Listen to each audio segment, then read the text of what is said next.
What's going on, guys? The Wednesday show. I am your host at Mike Hill. You can find me on Twitter. With me, as always, we've got Wednesday show co-host Bonzo1273 on Twitter. That's Mike Cristano, and my dad's joining us as well. You can find him at Brownie on Twitter at BrowniePost_Dan. My dad wasn't with us for the post game show. It got a little bit too late last time. On I guess what was the last one that we did? It was the I don't even know. It's been a while. What was the last post game that we were gonna do, and then because the last 2 weeks were late, right? Yeah, if I remember correctly. Yeah. Well, anyway, welcome. It is the final week of the season. We made it. People who were with us, we should give a quick shout out to everybody who happens to be here. Wolf stands in the house. Nate, the next one up. Always screws me up with that name. Ryan Burlow's in the house. Ed Ritter. Tyrone's here. AW's in the house. What's going on, guys?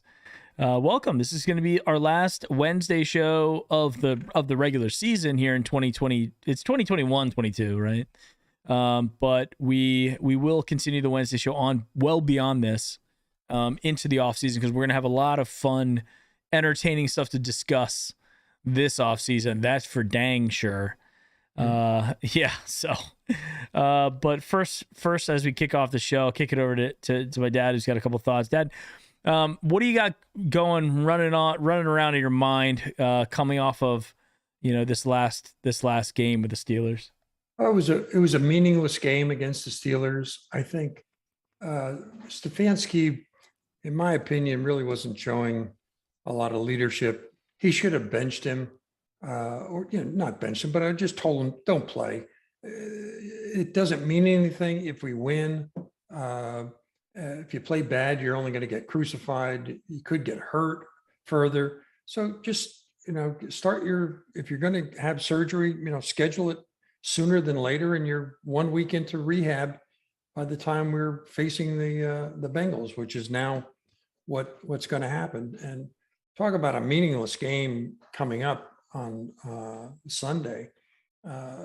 Even today, they announced that Burrow is not going to play, and Mixon's got COVID, so he ain't playing. They made a lot of roster moves with the practice squad and whatnot. So I mean, it's going to be a game that's going to be probably one step above an exhibition game. And I say one step above in that it does have meaning. As Mike and I talked earlier in the week, it does have meaning as to what our draft pick is going to be. And you never purposely lose a game. But I would hope that Stefanski puts in a lineup with second and third and fourth string guys. No starter should play unless they absolutely have to, and probably lose the game. Cincinnati's going to do the same thing, so it's going to be a question of who's the worst team, and who scores the fewest points and makes the most mistakes and whatnot. But it can have a bearing on where we draft. And we could draft as if all the stars aligned, and all the tiebreakers and whatnot, and all the games went our way this Sunday. You could be in single digits. You could be 6 to 10 in a draft. If everything goes the opposite way, we win the game, so we go to 8 wins, and others don't win, then we're at 16. They're projecting us now at about 13, 14, which is a decent pick. Mm-hmm. But I'd rather pick at 13 or 12 than pick at 16. There could be a guy that we just miss. Somebody gets stolen out from under us because we're one pick away. And if we wanted to move up and we were at 12, say, it's easier to move up into the top 10 from 12 if there's a wide receiver or somebody that we really wanted than if we're at 16 and we're trying to move up 8 or 9 slots. We have to give up much more. So it is a meaningful game. And there are several games, about 7 of them on Sunday, that impact us in one manner or another. We want Washington to win. We want Atlanta to win. We want the Bears to win. We want Denver to win. We want Seattle to win. And then there's, if all those teams win, then we're in good shape, and we have a lot of tiebreakers that we may or may not, come out on top. But at least, we'll be moving up from 16. I think 16 is the worst we can do if we do nothing and everything goes against us. So that's my thought for the for the weekend coming up. The draft is important. I was going to ask Mike if they do PFFs on college players. It's funny you say that. If they do, what's the best PFF score for a wide receiver out there, and who should we be going after? Yeah, well, to that point, and me and Mike were talking about it, I guess yesterday or the other day. I was looking at PFF's draft guide rather, and it's pretty interesting. The I won't get too far in depth because we'll definitely get into it during the postseason, the off season for us. Definitely not postseason.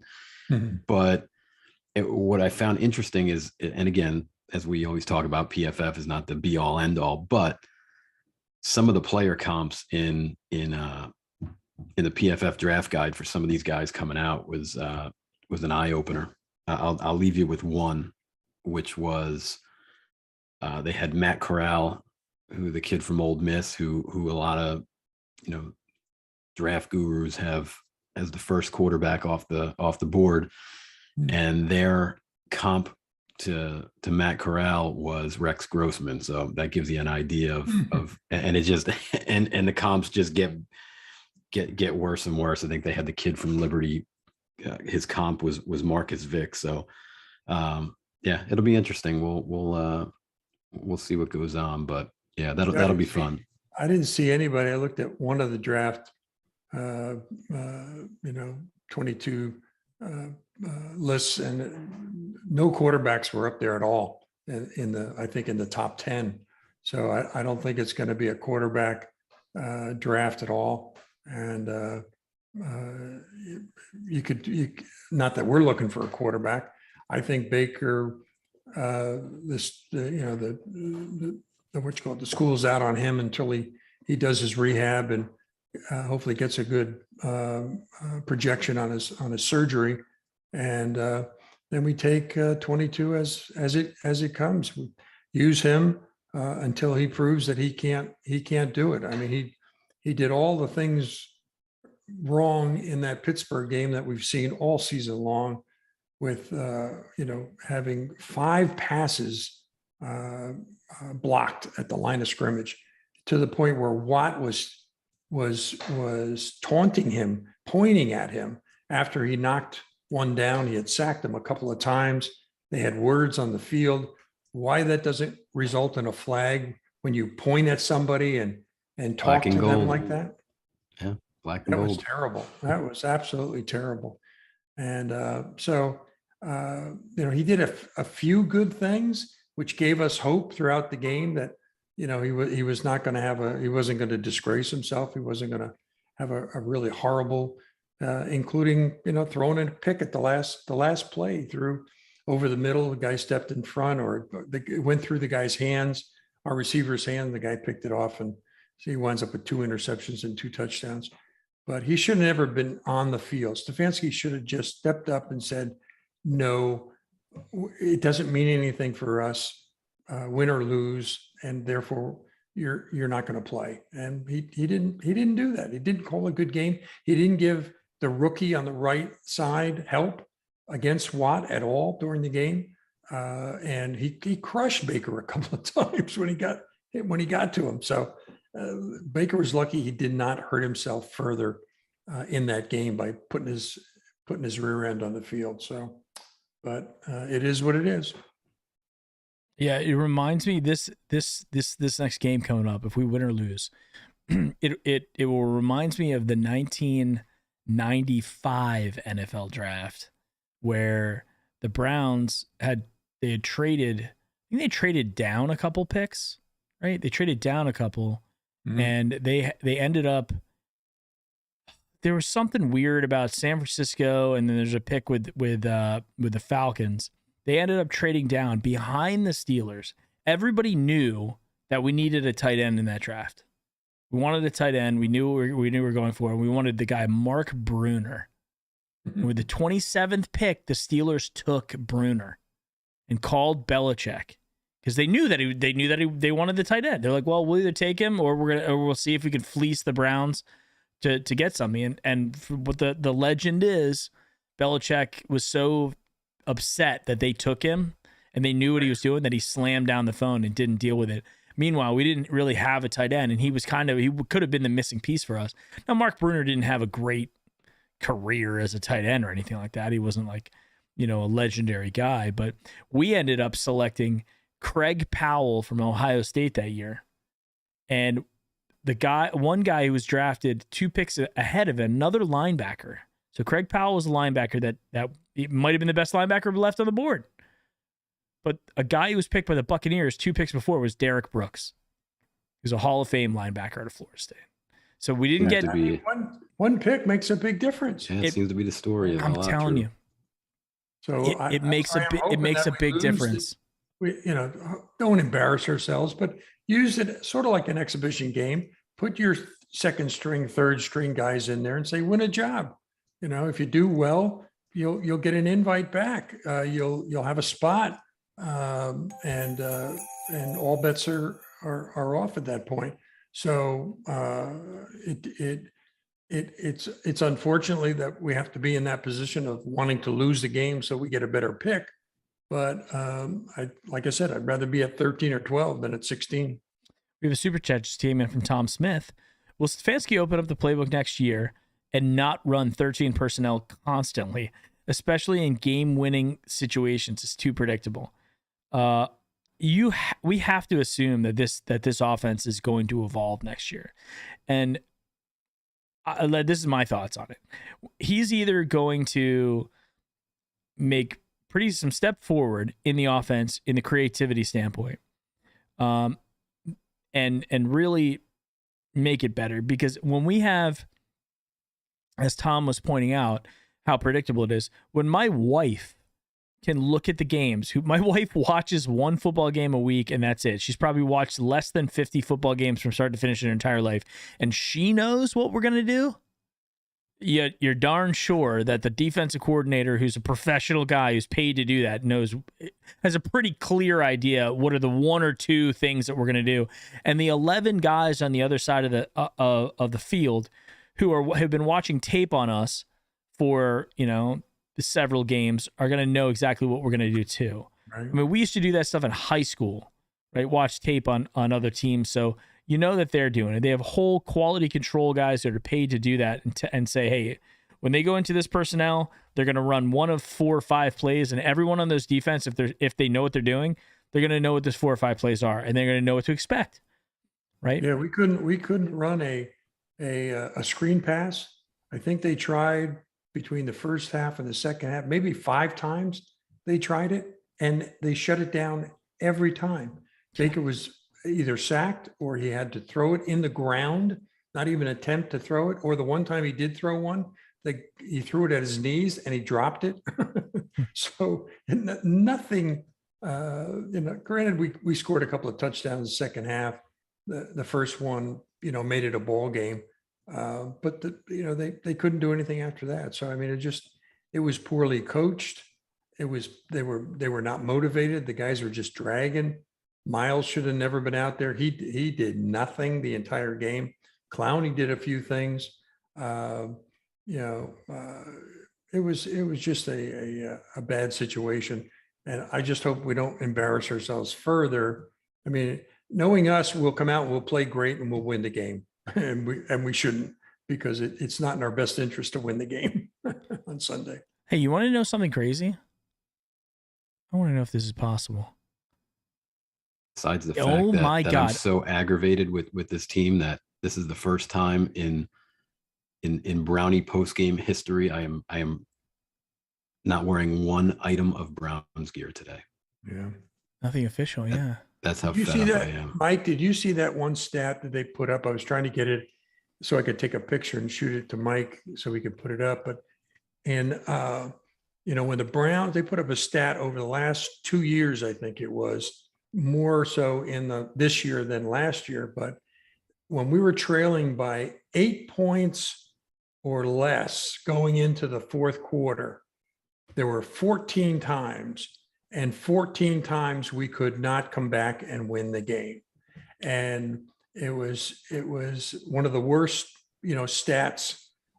You think you're in the game, you think you have a chance, and 14, we were 0 for 14.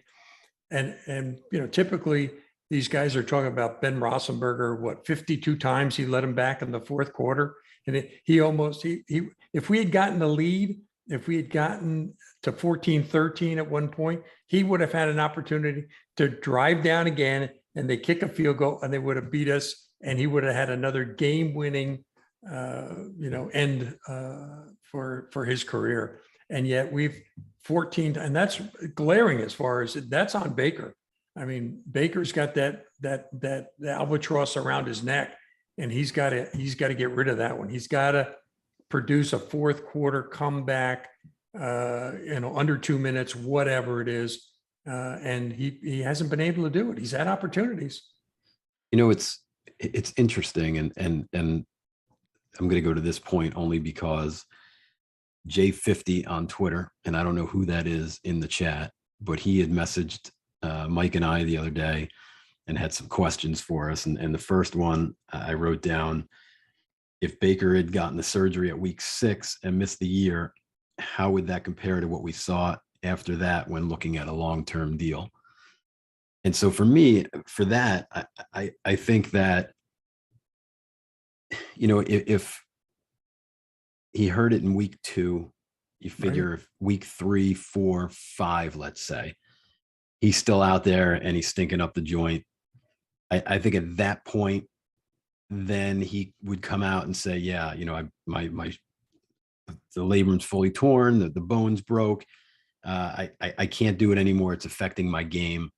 I have to stop. Right. I think if that happens at that point, there is a different narrative about Baker Mayfield at this point and juncture. Sure. And now, do I think that they give him a contract in the offseason? No, I still think that he would be playing off the 5th-year option, and they want to see what they've got. Right. But I believe that by him playing, and we've gone back and forth a million times on this, is it the shoulder affecting him, et cetera?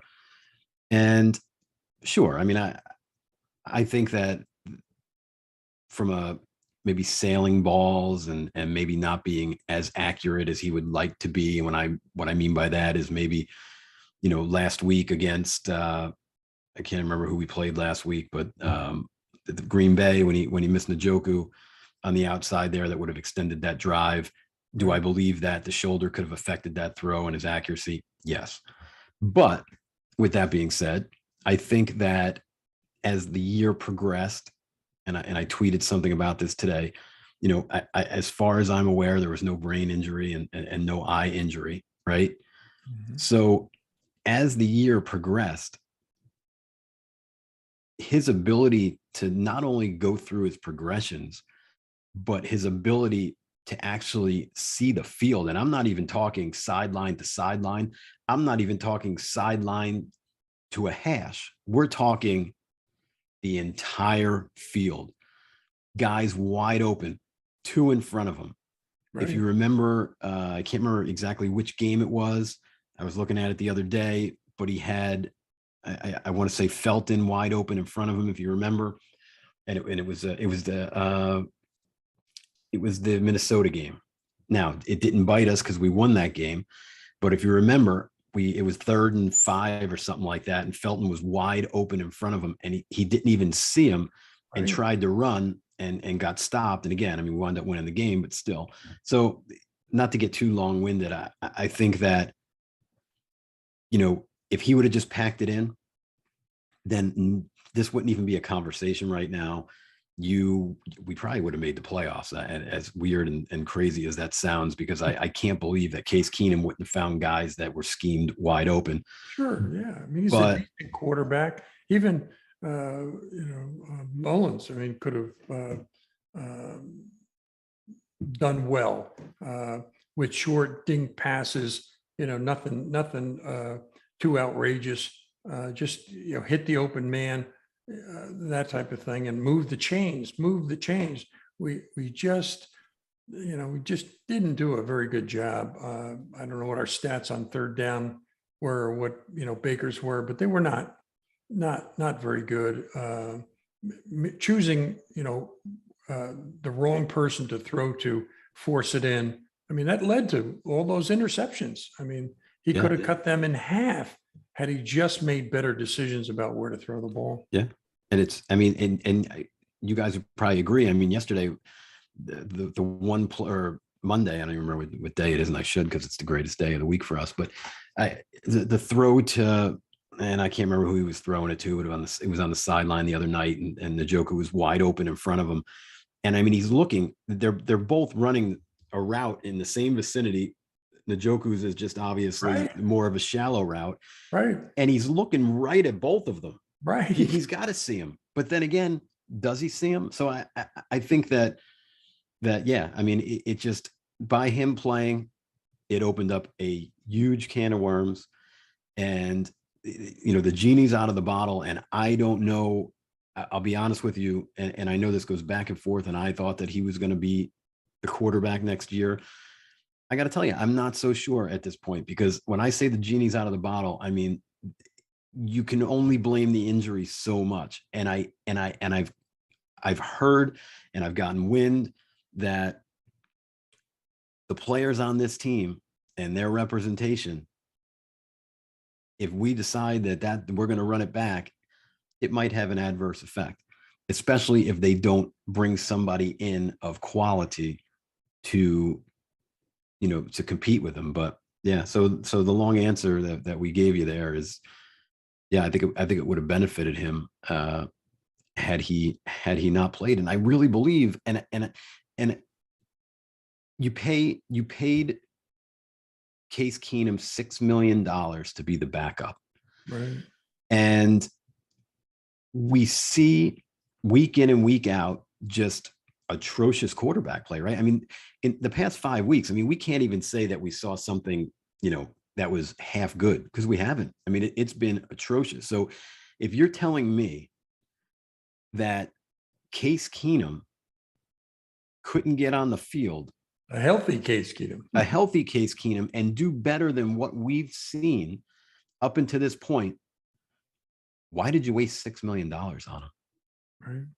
So there's a whole bunch of question marks that, and I mean, there's that narrative out there that Stefanski ultimately undressed him the other night. Now, do I think that he did that? I don't. I can't see an organization doing that and being spiteful. But I mean, I think a lot of people get lost in the shuffle too, and we want to run the ball, and of course we're a running team. But I mean, if you get stopped on first down and you only gain 4 yards on second down, I mean, sometimes you're going to have to pass, right? Mm-hmm. And you got to keep them off their toes a little bit. But I mean, he didn't show us anything this year. And again, I understand the injury, and I do believe it goes along with the accuracy portion. But as far as, just not being able to not only go through his progressions, but to not even be able to see, like, think about that for a second. The other night, those two guys on the same side, right? So you'd have to think that his first read was where he went. But I mean, the other guy is right underneath. So was he that locked on to that guy? And I'm sorry, I can't remember who it was that was out there, but was he so locked on to him that he couldn't even see the guy 8 yards in front of him wide open? Like, it's just mind boggling to me. I mean, he didn't just like I said, I tweeted the other night because I got so fed up, and I was like, you know what? Did anybody take him to Lens Crafters? Maybe he needs a prescription.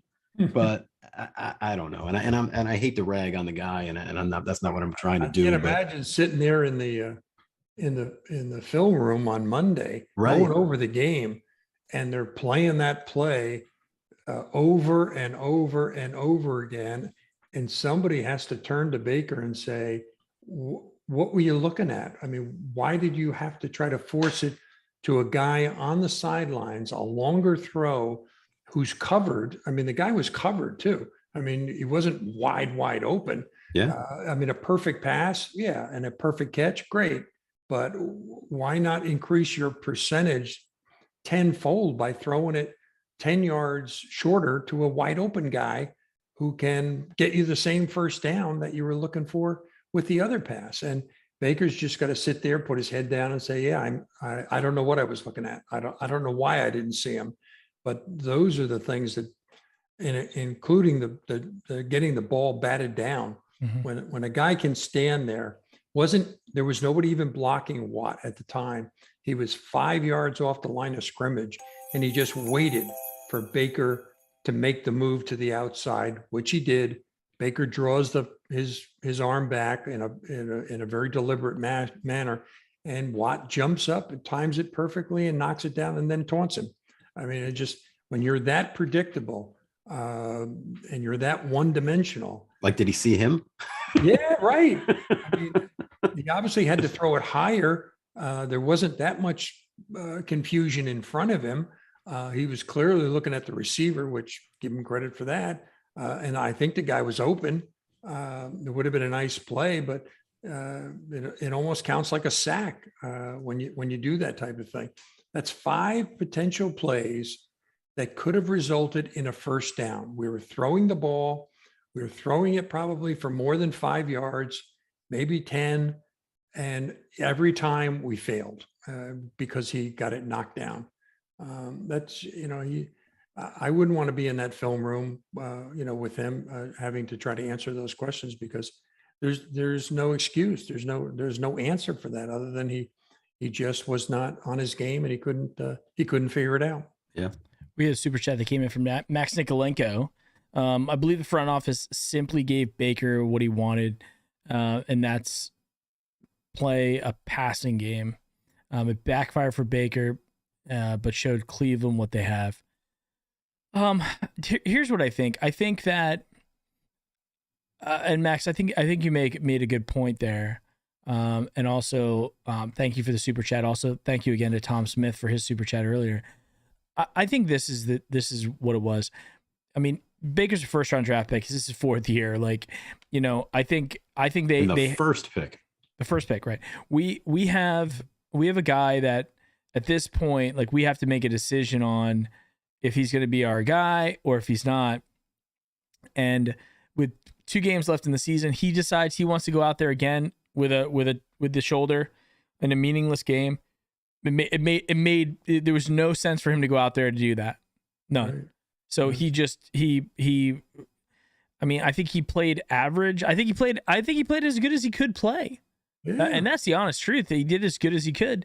But the reality is in football that there's a reason why the NFL has gone to be a passing league, because it's for lack of any level of complexity, it is easy to stop the run in the NFL. You look at guys like Nick Chubb, like those guys, and if you put 8 to 9 men in the box, it's simply math. Like, somebody there. Look at the other big runners. Barkley, Elliott.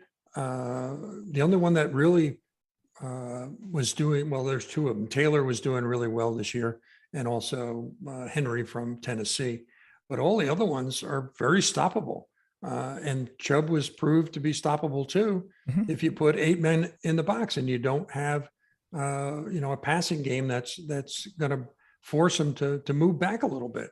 So you're right, Mike. It is a passing game because you can stop the run more often than not. So if you're a defensive coordinator and you go, hey, their strength is the run, we'll put 8 men in the box and dare them to pass, and then we have wide receivers and tight ends who drop balls consistently. I mean, in that streak where Baker had those 10 incomplete passes or whatever incomplete passes in a row, like, he had at least 2 drops, and those are drive killing drops.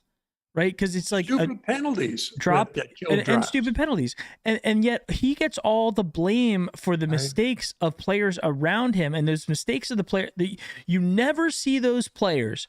You don't see Hooper or any of those guys who are getting the holding calls or any of the stupid penalties or the drops or anything coming out on social media and being like, you know what, everybody's got to chill out on Baker. He's our guy. We win as a team. We lose as a team. We made some mistakes. He made some mistakes, but we're like, nobody ever comes out to defend the guy ever. They didn't defend him against OBJ's dad. They didn't defend him, after. They just hang him out to dry. So if, as somebody was mentioning in the chat that Quincy Carrier came out and says he thinks Baker's done. If he is, I mean, Baker could look at himself and go, you know what? I changed the culture in Cleveland. He's behind. It's Brian Sipe, Otto Graham, Bernie Kosar, Baker Mayfield. That is the Browns' all-time top 4 passing leaders. Right. Okay, so Frank Ryan should be up there too. He's up there, but Baker passed him. Yeah. So he's the 4th guy all time in 4 years. He is now the 4th all-time passer in Browns history, and a guy that took us from, 1-15, 0-16 to eventually back into the playoffs. And is he a Tim Couch though? Like, that's the question. Is he like a guy who's just like, he's just okay? I think Tim Couch was probably head and shoulders better than Baker. He just came in at a wrong time. It's possible. I mean, I think there's a lot to celebrate with Baker in his time in Cleveland. A lot to celebrate. I agree. There's also a bunch of like really questionable decisions that you got to live by. And with Baker signing all those all those endorsement deals, making a lot of extra side money, being in all those commercials, being really the face of the NFL in a lot of ways, and then putting up, production numbers that are like what third string guys put up, and then losing games and not having those moments, like not having his big moments come out, that leads to resentment. It leads to the fans turning on him quickly, and it's funny because, like, last year, for the first time in forever, we had a first-year head coach and a third-year quarterback lead us back to the playoffs, and have the best season we've had hands down since we've been back. And then the next year, there are people calling for both of those players to be gone. And I think that if we all take a step back for a second and just look at the reality, Baker had a torn labrum in his left shoulder and played all year. He had other injuries as well. Let's keep that in mind. He had other injuries. Any injury to a quarterback is going to impact delivery. It's going to impact accuracy. I don't care what anybody says, it does. He went out there and tried to tough his way through it. Whether that was good or bad, that was a decision he made. And he now, if he comes back next year, which I anticipate he will, he's got to re-earn that from the front office, from the coaches, from his fellow players, and from the fans. He has to re-earn that he belongs here. Well, I got one for you. 2 things, and then something that came across that I saw. One, he blatantly called out Stefanski the other night and the game plan, talking about not shipping Watt enough on the other side. And then Stefanski yesterday in his press conference, and he's so slick. I mean, there's no doubt about that. I mean, he is an Ivy League guy through and through. I mean, it's funny in a way, but he basically came out and he said it in a way that, like, you had to really be listening. But he basically said, that, yeah, I saw that, but I also saw, and I'm ad-libbing, I also saw, we didn't get the ball out quick enough. So that was Baker's shot, his shot, Stefanski shot it across, and then Cleveland.com put out a story about 15 minutes ago with a legit source. I haven't heard anything yet, but basically saying that, and it ties back to what he said the other day, and you and I, Mike, and Dan, I think I might have even talked to you a little bit about it too. But when he said, I'm going to go and talk to my agent and my family about what my next steps are. Right. That was actually the first shot before the, talking about Hudson. But so now this report just came out that Baker and his camp would consider requesting a trade this offseason if he isn't confident that the team will play better to his strengths and improve the play calling next season. So when I hear something like that, it's interesting. The first word that comes to mind for me is delusional.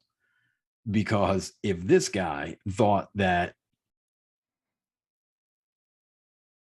but I mean, I'm speechless. I mean, if he thought that his performance this year puts him in the driver's seat to be able to dictate so essentially to me, that's basically saying I'm out. Well, because Stefanski's not changing his game plan. I mean, the offense is not changing. And there were guys. Ray says that was by Mary Kay. Can you confirm that was by Mary Kay, Mike?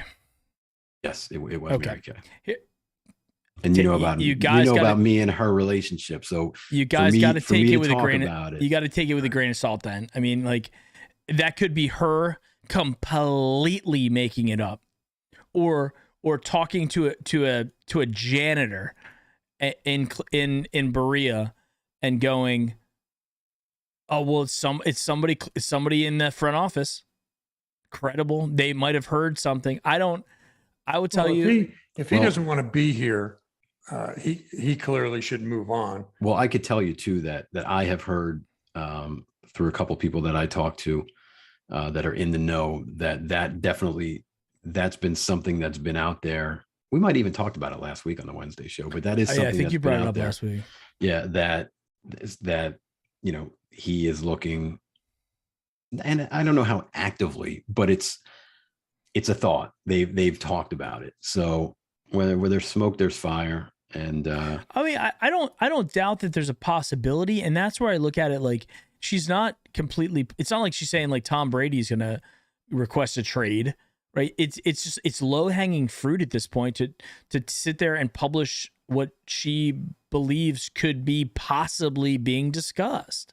Yeah. Well, she wants to sell herself as and we're talking about it. So she wins, but I mean, it's tabloid bullshit until somebody comes out and officially says it. Cause Mike, if you're saying that the key word is would consider requesting a trade. I mean, it's out there. I mean, I've heard the same thing from a couple of the people that I talked to that he said it. I mean, it's not a secret, but it is what it is. So, I mean, if I heard something and now she's hearing something, I mean, she's pretty connected. So as much as I would hate to say it. And if that's the case, I mean, if somebody like you gotta think, you gotta hope at least that whoever is giving Baker the advice to say the things that he's saying, whether it be his agent or family or whatever, hopefully it's his agent, and hopefully his agent has some back channel with some other team or something. Yeah. That's what he does. He's got to be like, hey, by the way, I want to put feelers out there. If Baker would happen to be in the trade market on the block, because sometimes teams say, hey, agent, go out and see if you can market a trade and then bring us the trade. Like we're not going to do it as a front office, but if you come to us with a trade because you guys worked it out and you guys iron out all the details, we'll consider it. I gotta tell you, after last year with Sam Darnold and the picks they gave up in Carolina, and then what did they give up for him, by the way? I forget. I believe there was a first round pick involved. I can look it up. Was there? I mean, they gave up capital to get him in there, and I'm looking at it right now. Three draft picks. I just can't see it, especially someone from the same draft class that has. Let's put it this way.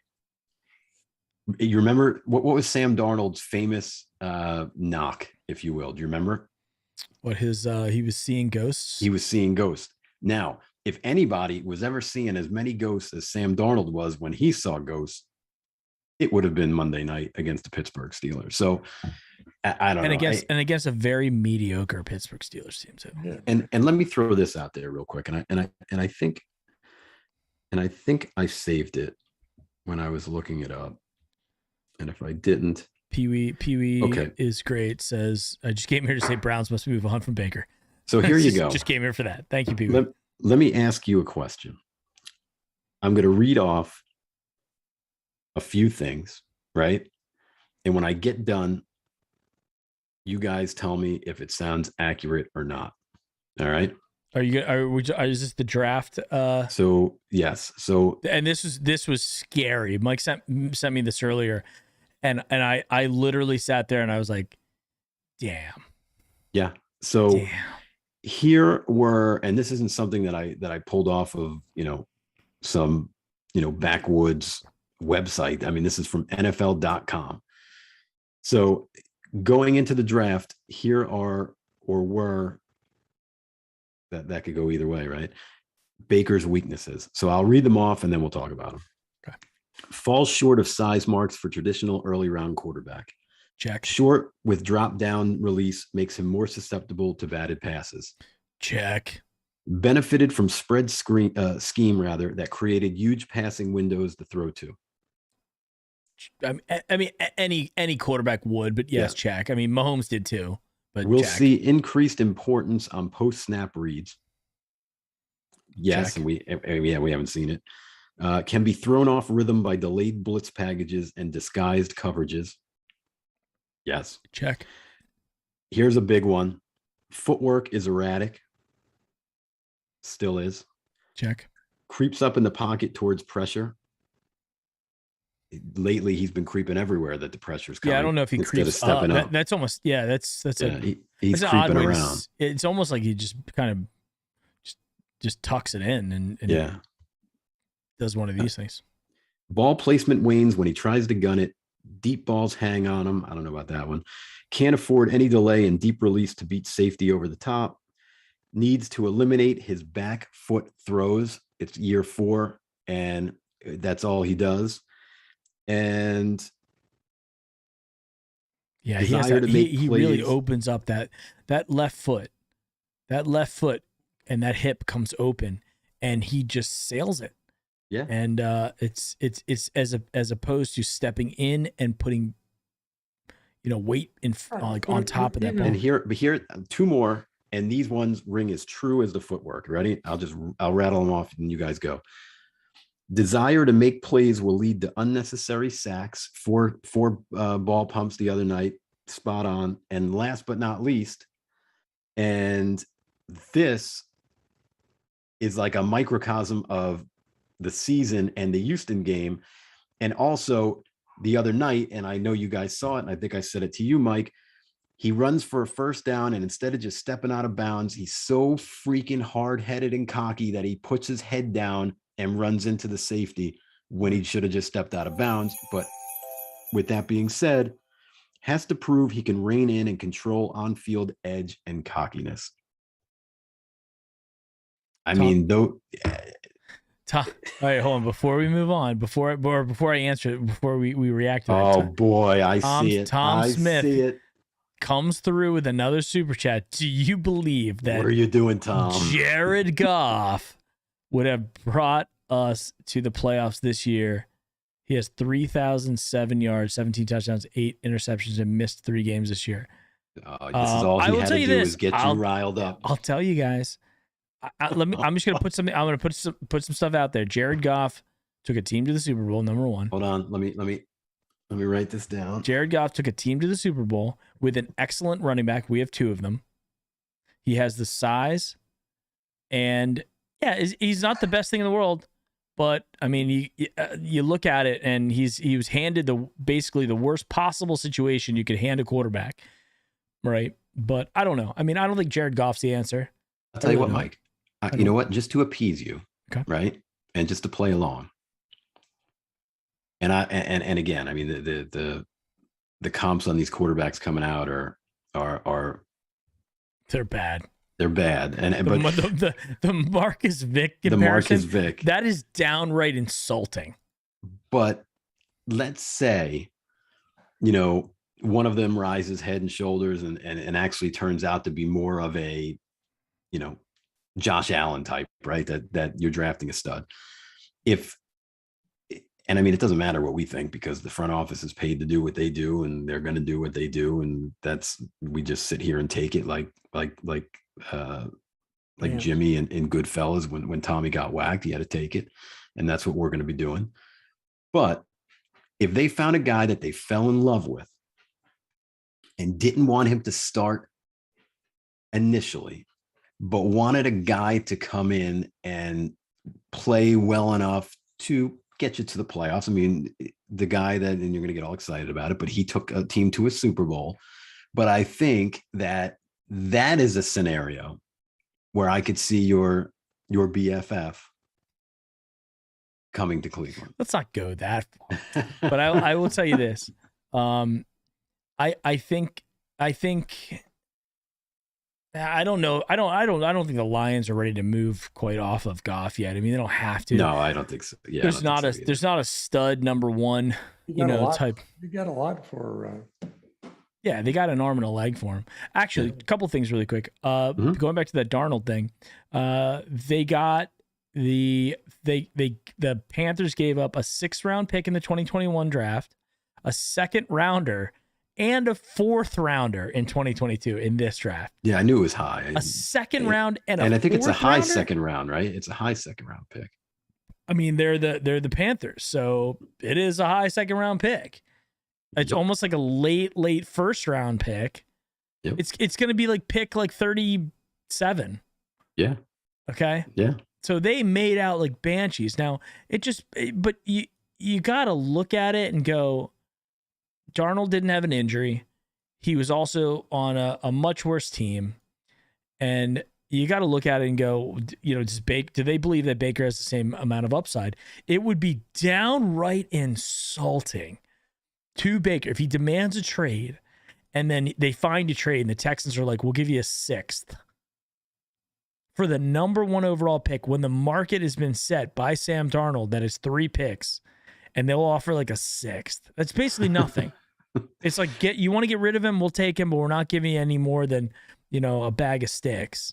How about that silly? Did you see the silly Andrew Filipponi there, whatever his name is? I don't know if I pronounced it right, from Pittsburgh. He's always giving shit to the Browns fans and media alike. But he tried to come out today and was talking about, and I think it was he had the little football guy on, the older guy, glasses, balding. I can't think of his name. You would know if I said it. I can't think of it. Why can't I think of it? Anyway, I'll figure it out. Was he on ESPN? Yes. I can't think of his name. You know who I'm talking about. Clayton or something or whatever. Yes. Said that Aaron Rodgers could be had for a 1st and 3rd round pick, and people were like, "Yeah, okay." I mean, I think anything's up for grabs at this point. I mean, Aaron Rodgers has got to agree to go there too, right? But I mean, could you imagine like somebody that they'd be like, okay, yeah, we'll just take one number 1 and like if you're going to get Aaron Rodgers, like you're giving up two ones. There's no doubt in my mind that if you have to trade for him, you're giving up. After this season, where he just balled out, of course. Yeah. But I mean, I look at it like this. I think over the next couple of weeks, we are going to learn more about whether the Mayfields want to remain in Cleveland. Hey, Mike, not to interrupt you, but I will say, I saw this earlier. Emily Mayfield was saying she was going to miss the gym in Cleveland. So now I know they're going to LA to get the surgery and stuff. Oh, but they're going West Coast. But nonetheless, she's going to miss it. Tom Smith, Malik Willis will be the best quarterback in the draft, in my opinion, if developed correctly, in my opinion. No one besides him on that team will make it. I don't know. The Vic comp. Yeah, Malik Willis. Although I think he could be fine. I think it's a stretch. He's undersized. He's not hyper athletic. He's I think Find a way to get Huntley not- before I went for Malik Willis. I think Baker's got to sit back after the surgery's over, and if it turns out to be successful and he's on the road to recovery, sort of like Odell, and that we knew he was coming back, we could sell just by how he was working out that it wasn't a career-ending injury that he had, and give him enough time, he's gonna recuperate. And Baker's got to sit there and say to himself, I'm a healthy Baker now. I'm back to where I was at the beginning of this year, where he had 2 great games against Kansas City and against the Chargers, where he just kept putting up, touchdown after touchdown. He wasn't making all the mistakes that Mike rattled off there. That came out, later. He has tendencies to do all those things, and a lot of quarterbacks do. He has to sit back and say, if I'm a healthy Baker and I'm looking at what the Browns have going into 22 versus any other team in the NFL, where would I rather be as a healthy Baker? And I think he would say to himself, I'd rather be in Cleveland. I don't know of another situation where he would go. Texas, Jacksonville, Miami, or whatever. I mean, those teams with a healthy Baker may do better, but chances are they're going to do worse. So he's better off staying with Cleveland as a healthy Baker than now. If he isn't healthy and if he can't improve, you don't give him the long-term contract. You go with 22 and you see what turns out. If he makes all those same mistakes that Mike went through, then you say we gotta move on, and you do that sooner than later. And you can certainly do that, even mid-season, you can do that. And obviously, if he's not healthy, he's not going to be trade material either. But it's a lot of it depends on Baker and how much, we know how gutsy he is and how much he's come back from, transferring out of Texas Tech to Oklahoma and how well he succeeded, et cetera, et cetera. So he's got that comeback in him, but he's got to be healthy. For me, that's the key. And I'd like to see the Baker that started against Kansas City. Then I think we're back on track. So there's a couple, there's one spot I think that makes sense. It's Houston, right? He's from Texas. He'd go back home, that kind of thing. Makes sense. There is another spot. Yeah, but that's going backwards. I mean, the team is not as good as the Cleveland.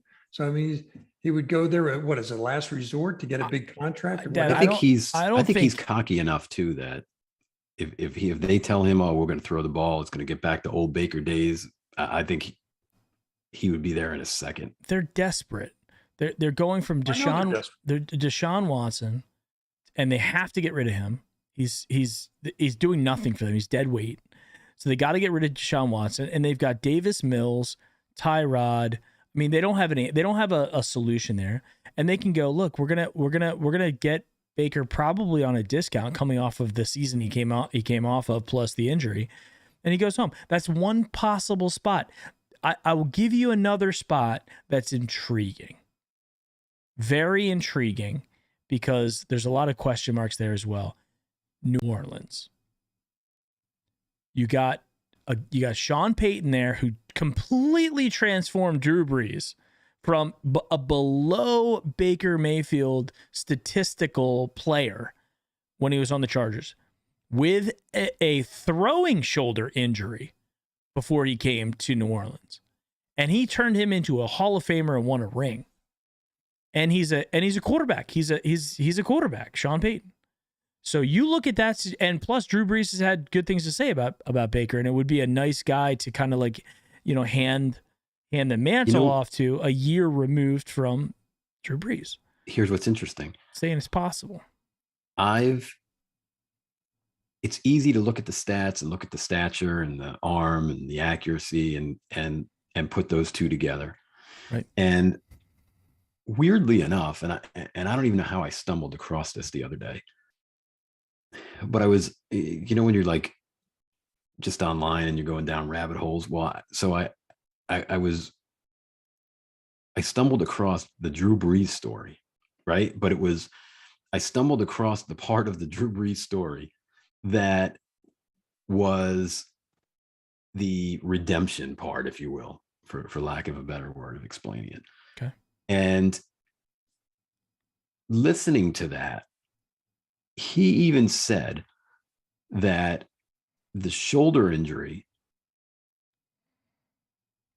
and Phillip Rivers being drafted and him knowing that they were going to want to go another way, he knew that in order to resurrect his career and come back from that injury and be a top quarterback, quote unquote, he knew that he had to do everything in his power to be able to obtain that. And he went on, like, he described a little bit of what he did. And I mean, it was like not only intense workouts, right? But it was like intense mental stuff in terms of, eating, sleeping, and shit, and just film and studying and studying and studying. And I have to tell you, every time I see, and this isn't a knock, I mean, that, a lot of guys do it and what have you, but like every time you see, for instance, I always follow Baker and Emily on Instagram because you get some good stuff Why out not? of Yeah, there. of course. And you probably do as well. And I'm sure a lot of people that are listening right now or that are going to listen in the future do it as well. And every time I see a picture or a video of Baker Mayfield, he's either trying on his Halo outfit that Xbox sent him, or he's playing Halo and whatever. And I'm going to go out on a limb and say Drew Brees probably is not a gamer.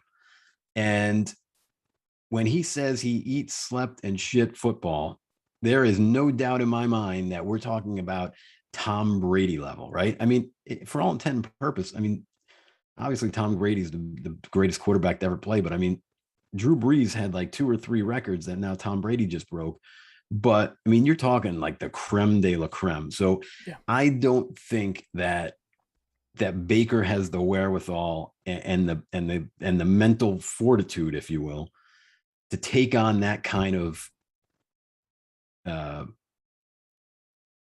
process, if you will, to get to the next level. I just don't see it. And I was one of the ones, and we talked about it all the time, that, if you look at the comps and whatever, but after seeing that and really, because I really, I'll be honest with you, and I don't know if you guys did, I didn't understand. I didn't know that part of it, that, I just thought that, he had the shoulder injury and they didn't want him anymore. He went to New Orleans and he became great. Like I didn't understand the actual process that he laid out, that he went through.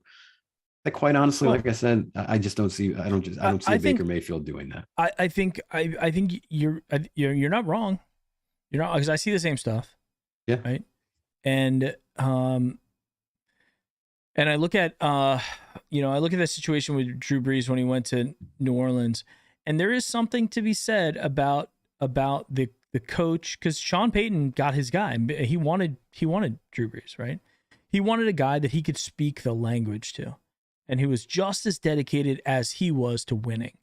And then they designed that offense and that team around Drew Brees' strengths, which were to sit back in a shotgun and throw 7-yard slants all day long, and then throw a couple bombs, to Marcus Colston, and eventually got Michael Thomas and that kind of thing.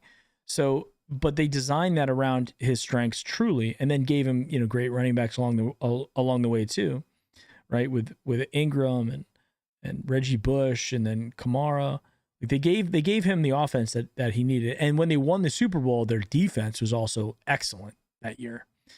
But I do think that there's something to be said about a head coach that was a quarterback that he can speak the language of quarterback to. But if Sean Payton, if he's going to go to a team like New Orleans, and Baker or any quarterback goes to that and isn't 150% dialed in like Drew Brees was, then that's not going to work either. They're going to figure that out quickly. But I mean, how bad would we feel if he moved on because of all the rhetoric that's, going to be talked about between now and the draft or whatever, until we get a reading on his recovery from his shoulder. If he moves on, sort of like Odell moves on, he has, limited success and can tout that as an improvement.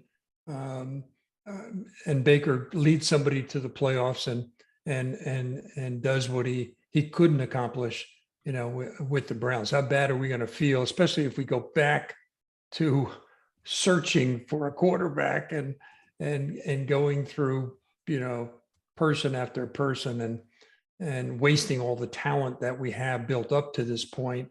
That would be a real shame if that was to happen. But again, if Baker doesn't want to be here, he should move on. If he wants to be here, then he should dedicate himself, like Mike was saying, to improving everything. I think too, though, Dan. I think too. I think it's a decision that is going to be. I think it's beyond football. I really do. I think they've touched on it a couple times that there was drama in the building that was uncomfortable, right? Drama in the building. And then, you've got families that get frustrated with these sorts of things too. And you might say, hey, look, like, guys request trades or say, go, you can put me on the block, or they go seek out their own trades all the time. It just comes down to how publicly you do it. And if you want to get into a public pissing match between, the Browns and Baker, and the Browns can sit there and go, look, dude, like, you just don't have that much value. Come back and earn it. Stefanski has got to share a lot of the blame for what took place after his injury. I don't think he coached it very well. He relied on Baker, even hurt, and through his coaching experience, thought that Baker would be better than Case Keenum, a healthy Case Keenum. And I don't know. I think other coaches, maybe with more experience, McCarthy maybe would have sat him, Parcells or Belichick or whatever. They would have sat him and said, we're not as good. 75% Baker with all those mistakes that Mike rattled off. And it was clearly evident after the injury. Parcells definitely. Parcells had a similar situation with Hostetler and Sims in the Super Bowl, and it went with Hostetler. Yeah. You got to give those coaches the credit for making those tough decisions when they bench somebody, and it would have been for his own good. It would have been for his own good, Baker's own good, to sit him or have the surgery, whatever, force the issue. And if we lose, we lose. But it turns out we went with him and we lost, with a 75% Baker. And and I think that led to some issues in the locker. And I never really saw Stefanski play the mean guy. He just seems too nice a guy. And I think being the second year head coach, not that he hasn't earned it, but I mean, that's, leaders are born that way. I mean, from the standpoint of they know when they have to make a tough decision and they're going to take the heat and they don't care. Mm-hmm. Stefanski hasn't shown that to me yet. So, yeah, I do. I think I could see definitely where you're coming from. And I think that's unfortunately for us, it's a second year coach, young, that learning on the job. I'm sure that he probably would have did things differently, maybe in the, if he was able to do it again. And I do, like, I believe too that, there's blame to go around and look how much we were talking about Joe Woods and how much pressure we put on him every week. We were calling him out for not doing this and not doing that with the improved defense that he was handed at the beginning of the year. And he still could. And the thing I still harp on is the coaches earn their keep by the changes that they make from one quarter to the next, and certainly in the second half. And our guys, I don't know, they just, they kept coming out with the same stuff.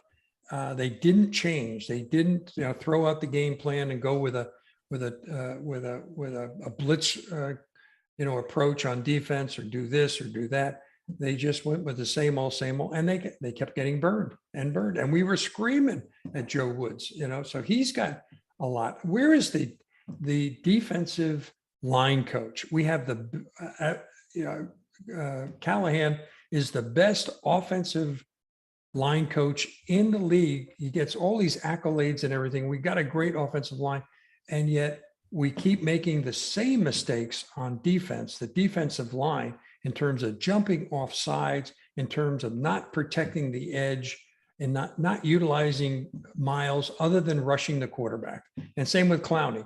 I mean, he rushes the quarterback, he gets burned, although he's played, I think, a lot better the last couple of games than when he first started with us. But, that coach should take some heat in not disciplining the guys to do what they need to do to secure that defensive line. So, I mean, there's, like you said, Mike, there's a lot of blame to go around. Yeah, absolutely. And the thing that I was going to say about Stefanski is, with that blame, and there's plenty of it, for things that you mentioned in terms of what a mature, more experienced coach would do. But then if I look at it from the quarterbacking position, I mean, he, going back and watching some of the previous games, and then watching this last game again on the all 22, he schemed guys open. I mean, guys are open all over the place, and they were open all over the place when OBJ was here. And whether he's seeing those quote unquote ghosts, or I don't know what he's seeing.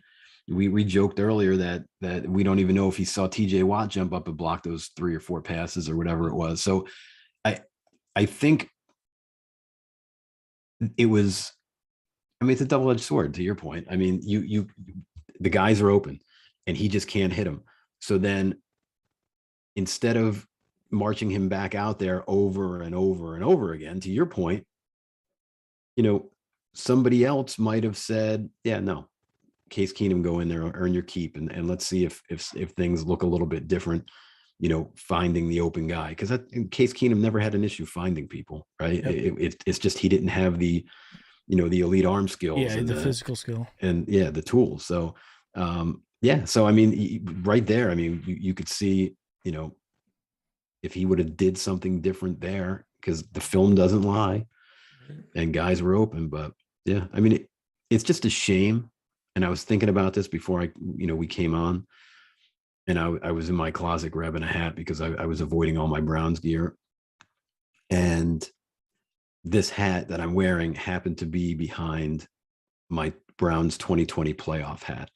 And I thought, if I asked either one of you guys last year at the end of the season, after we lost to Kansas City, a game away from getting ready to play for it all, to get to play for it all, that we would have a losing record this year, you would laugh at me. You would never in a million years think it. Now, if I said, oh, it would be a tough battle, and we got in with the wild card at 10-7 or whatever, you'd still give me a little shit probably, but you'd believe it. But for me to have told you guys that we would have a losing record and not be able to get into the playoffs, with all the upgrades that we did on defense, yeah, you wouldn't believe me. I mean, offense, we stayed pretty well pat, but defense, we made a lot of improvements, and we got some great players in Newsome and JOK, and adding Clowney and healthy Ward for the most part. Greedy got in a bunch of games as well. So I mean, yeah, I would have been shocked. I mean, I was pumped up, for this season at the beginning, and it just, after the Charger game, I guess it just went after his injury, after Baker's injury, it just went sideways. And one complication, one problem after another. It just seemed like every week it was like, we're hanging on, by our fingernails in just about every game. And when we got up big, then we knew we were going to blow it in the second half. And sure enough, we did, and brought guys back into the game and so forth. So it would have been shocking. And I'm still trying to figure out what, not that it isn't evident based on the injury and the COVID and the bad calls that we got and things like that. But let's see what happens next year. And I think a lot of it depends on what Baker wants to do and whether Baker's healthy. Those two will be the big deciding factors. And, I think the owner doesn't care one way or the other. Andrew Berry wants to put the best team on the field he possibly can. And if he thinks he can deal Baker to somebody else and get 3 good draft picks or whatever, he'll do it. And Baker, will be a man. He'll move on and go from there. But I would just hate to see it if he turned out to have a really good 22 season with somebody else like Texas or Miami or New Orleans, and we sit there with egg on our face and start all over, because right now we don't have a good option as far as a replacement for Baker, unless we pull one out of rabbit out of a hat. Yeah, and if you look at Baker throughout his career, we're on year 4, and he's had plenty of, we could say, criticism. We could actually, make that a little softer and kinder and say constructive criticism from his coaches of what he needs to work on. Mm-hmm. And after 4 years, this guy still refuses to work with a quarterback coach. He said they give him stuff and he can work on it on his own. And quite honestly, after reading that list of his weaknesses, he has not consulted with a quarterback coach in the offseason. Those weaknesses, almost to a T, all of them are still weaknesses. So, what's that saying? Fool me once, shame on me, or shame on you. Fool me twice, shame on me.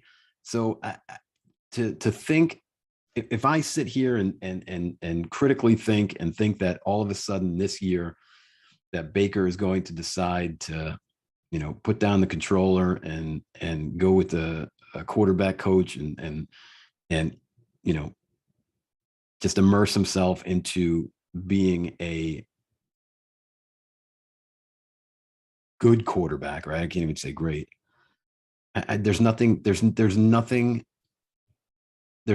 shows us that there's even been effort to do that in the offseason. So what should make me believe today in July or January 5th, 2022, that he's going to do it this year? Maybe the money's an incentive. I don't know. Certainly a humbling experience he's gone through over the last several weeks, ever since he got hurt. But is it come back? If that report's right, though, is he humbled? Because to me, if report is right, you think he right now he's like, oh well, that's their fault. I need to go somewhere where I could throw the ball. So it's crazy. I don't think he's that bad. I would think that most human beings would react to the point where you can't deny all those things that you just rattled off, Mike. Yeah. Like you said, if he denies all that stuff and says I'm better than that, then he is, more delusional than we give him credit for. But I think this is a time, especially when you're hurt and you're rehabbing, that it's a time for reflection, and go back and humble yourself and say, I am going to be a better person, a better player, a better teammate, a better everything, because right now I'm at the bottom. And there's only one place to either stay there or move up significantly. And you do that through, reflection and time off and healing. And if he does it, I give him a lot of credit. If he doesn't do it, well, then I'm sorry. It just didn't work out. Yeah. I mean, and that's the truth. I mean, it's either going to be he comes back and he gives it another year and plays out of his mind and earns that contract with both his play and with wins, or he doesn't. It's not going to be the end of the world for either camps. I mean, I think the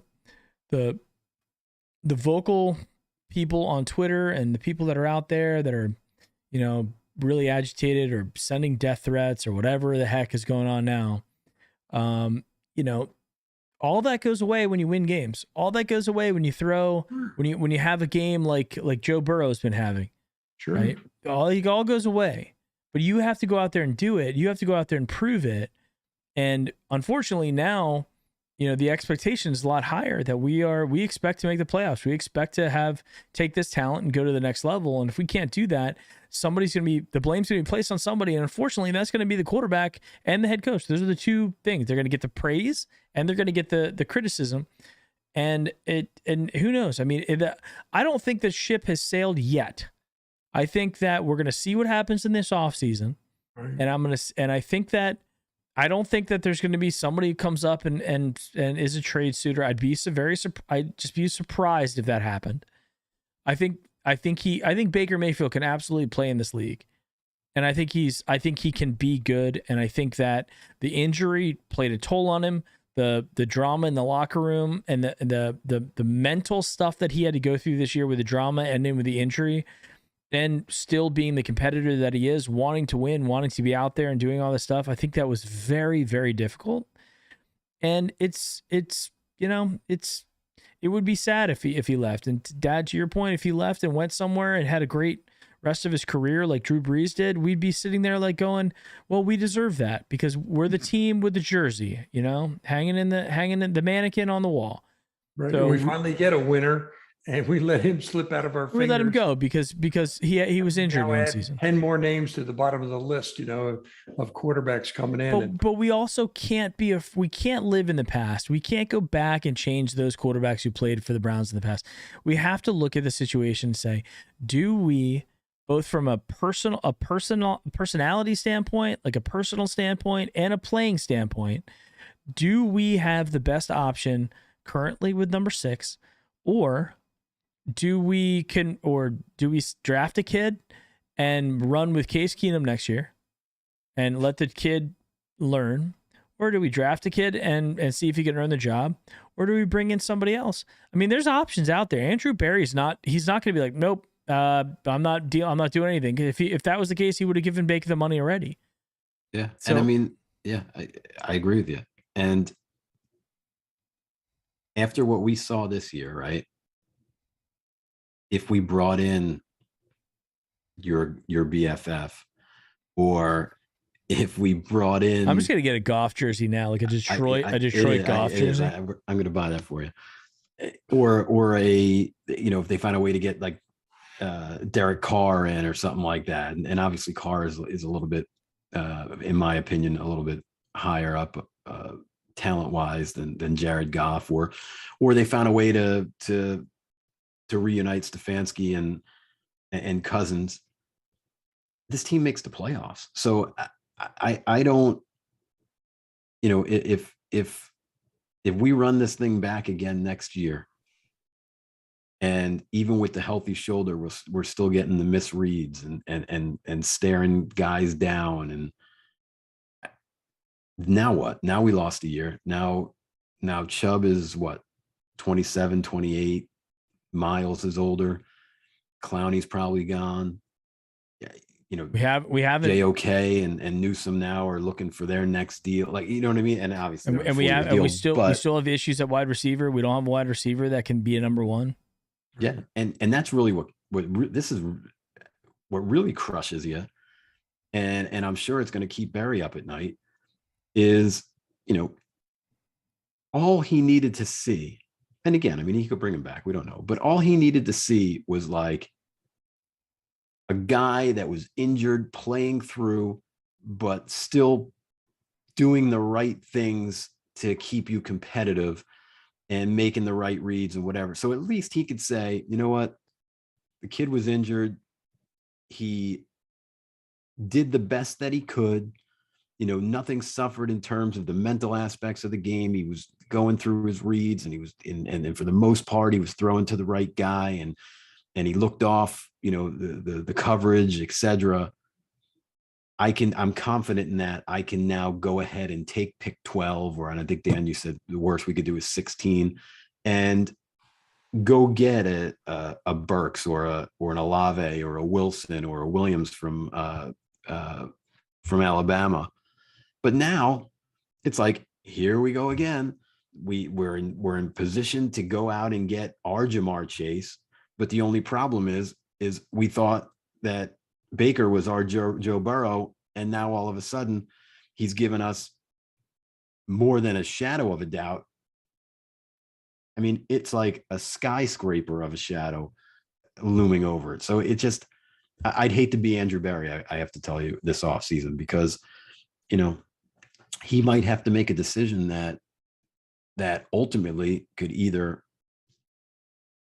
make him a guy that's here for another 10 years, or a guy that could run his course in 2 or 3. So there's a lot of, it's going to be a really bizarre you're right. Like, offseason. I mean, the quarterback position is going to dictate the jobs of coaches and the jobs of people in the front office. Yeah. And I would be surprised, and we've talked about this in the past, if Jimmy Haslam moves off of Stefanski and or Andrew Berry without giving them the quarterback that they want. They inherited Baker. Yeah. And that is one thing that I've noticed. Like, Stefanski isn't evolving to Baker's strengths. He's forcing Baker to evolve to Stefanski's strengths, and it doesn't look like it's working this year, or it didn't work this year. So not with him being hurt. Well, it worked early on. When you look at the Kansas City, when he also had Kareem Hunt and Nick Chubb at the same time, right. which is talent around him. The defense was getting better. Had the defense played a little bit better in those 2 games I just mentioned, we would have won both of them, and we would have been on cloud 9. And then he gets hurt, and then we come crashing down to reality when you lose your quarterback. Look what happened to Baltimore. They lost their quarterback, and they lost 4 games in a row.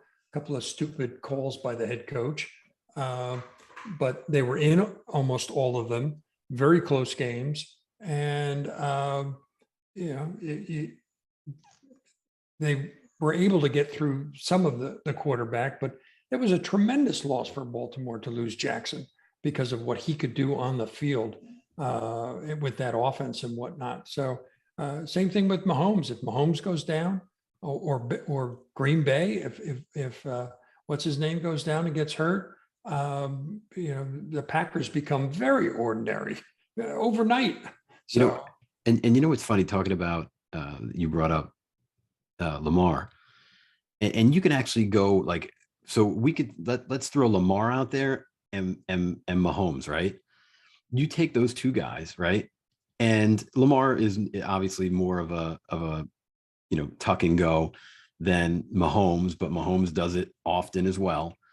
And you take those 2 guys, right? And they are professional quarterbacks. And what I mean by that is Lamar takes off and runs, and Lamar understands when, yep, time's up. I'm going to slide, or I'm going to step out of bounds. Smart. Mahomes, same thing. All right, I'm going to tuck it. I'm going to run. I'm going to slide. I'm going to get out of bounds. The only time you see either of these 2 not sliding is if a game or is on the line, or a first down is really, really, really necessary, and then they will make the ultimate decision to put themselves in harm's way. Meanwhile, we got a guy that thinks he's still playing on Friday nights in high school, right? That needs that bravado and that cockiness and look at me, and tries to square up a safety on an interception. Hey, dum-dum, step out of the way and let the rest of the guys, because what happened? You just dislocated your shoulder because you were trying to make the tackle where you didn't belong to be, and now you ruined the season. And then, if it can't get any worse than that, last week in a meaningless game, and last week meaning the other day, in a meaningless game, he scrambles for the first down and he's already 2 or 3 yards past the marker. And instead of just stepping out of bounds, he puts his head down and he tries to run the safety over. I got to tell you, I've seen enough. I really have. It's frustrating to the point where it's like it's an insult to all of our intelligence. That's just the way I feel, and I got more Baker Mayfield shit than Carter had liver pills. And Dan and Mike, you would understand that saying. The younger people in here probably not. But the point being is, I can't do it anymore. Right? Money. Just go out and get a guy that understands. Continue. Yeah, that's for sure. Yeah, like get a professional quarterback in here. Diehard Browns fans that you can find. That's why we created this channel, the post game show, and so forth. And like you said, we support them with paraphernalia and whatnot. But to sit there and watch what we watched over the last ever since he got hurt is really depressing. It's not fun. And then to watch the calls that went against us, to watch the drop balls, just when you think you got the momentum going, it goes the other way. He throws a very bad, timely interception or whatever. It like you said, you get to the point where you can't watch it anymore. You have to turn it off, and you have to say, call me when we got another quarterback and we got things figured out. And we got a defense, and we got a defense that works and that we can get behind and so forth. So it is kind of depressing. And you guys know me. I mean, I got more brown shit than I don't know what. And there's not a day that goes by that I don't wear it. And I got to tell you, I'm so fed up these past couple days. And obviously I'll probably be in the outfit tomorrow because that's just how I roll. But the past couple days I've been so aggravated. I mean, I even changed and put my surf watch band on because I couldn't even bear to still have my Cleveland Browns. Yeah, I'm wearing like my Sabo Apparel Cleveland Ski Company shirt right now. Is wearing that today, and it's weird because when the Browns win, I want to be decked head to toe in Brown stuff. But when we lose, when we're back to being made fun of by CBS for whatever reason, it sucks. It's depressing, and whoever's at CBS tweeting out the stuff about the Browns and making up the graphics about the Browns being the joke of the league and stuff like that. I mean, it's that's uncalled for stuff. I mean, we're fans like anybody else.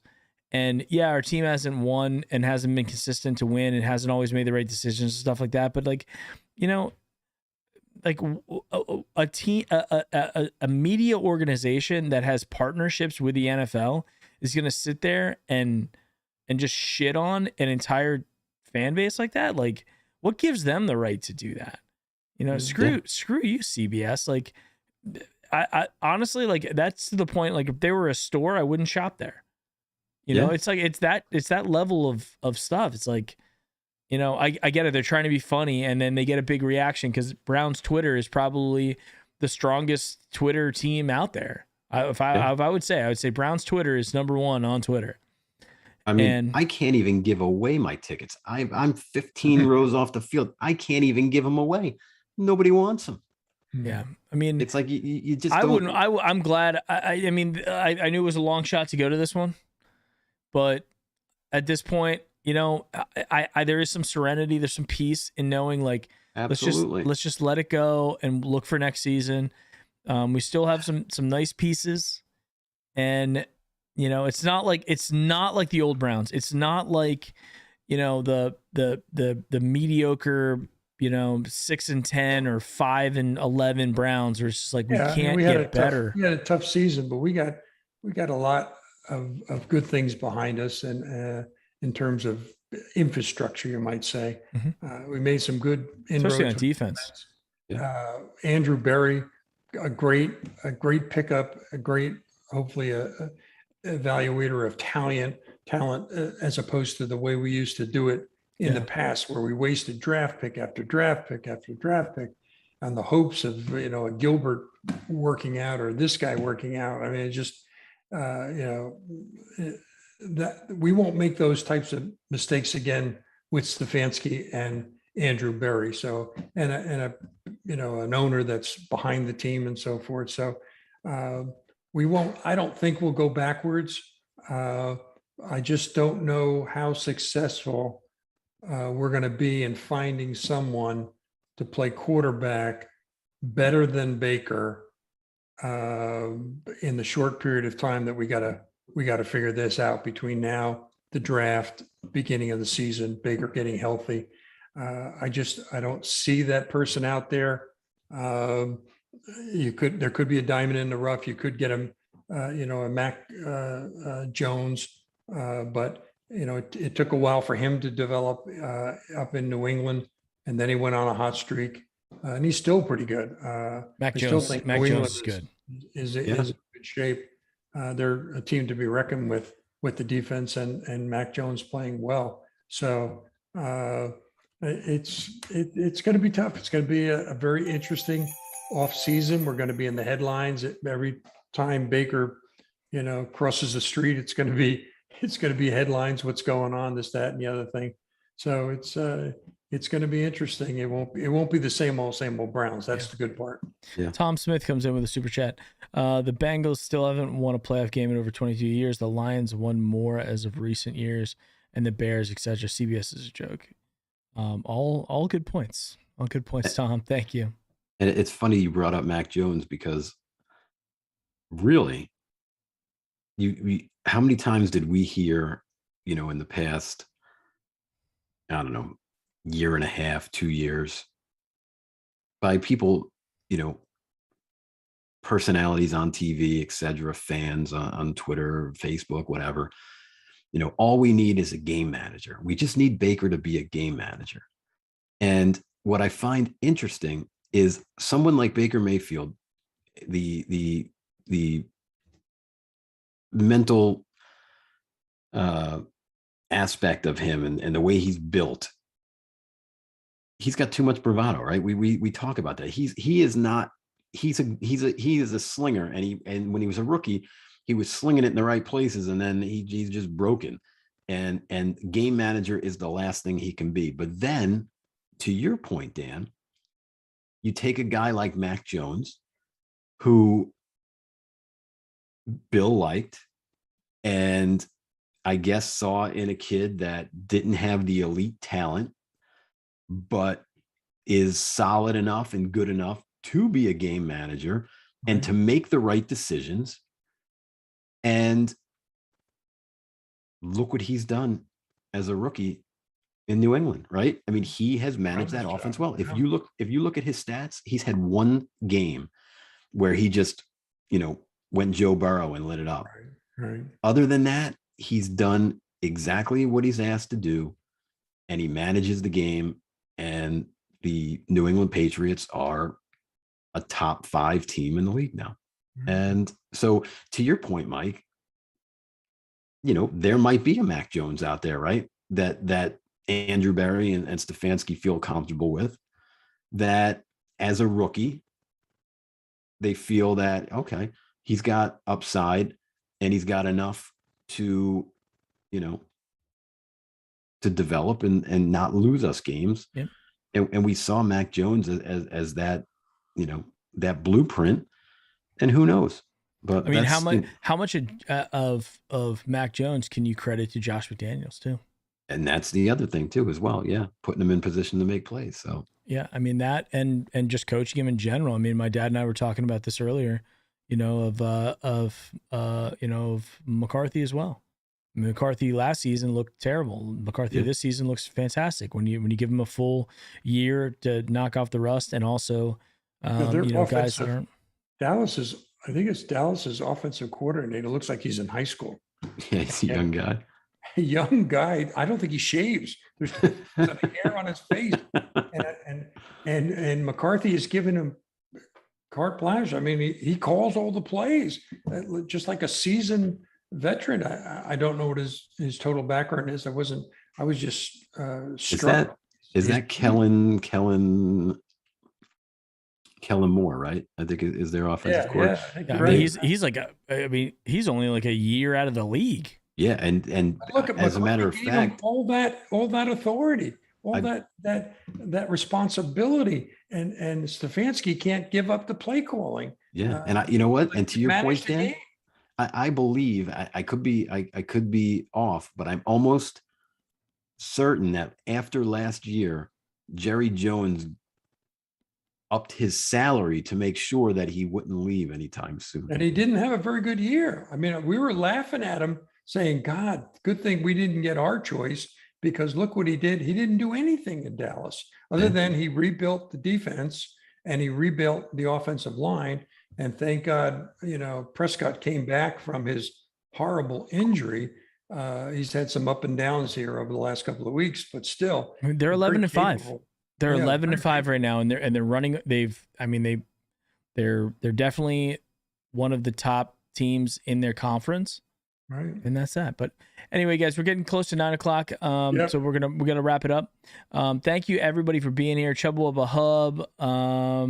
We had Connor King in the house. Mids Plug, BMC, Mick the Dog, Max Nikolenko, Mr. Roll Up.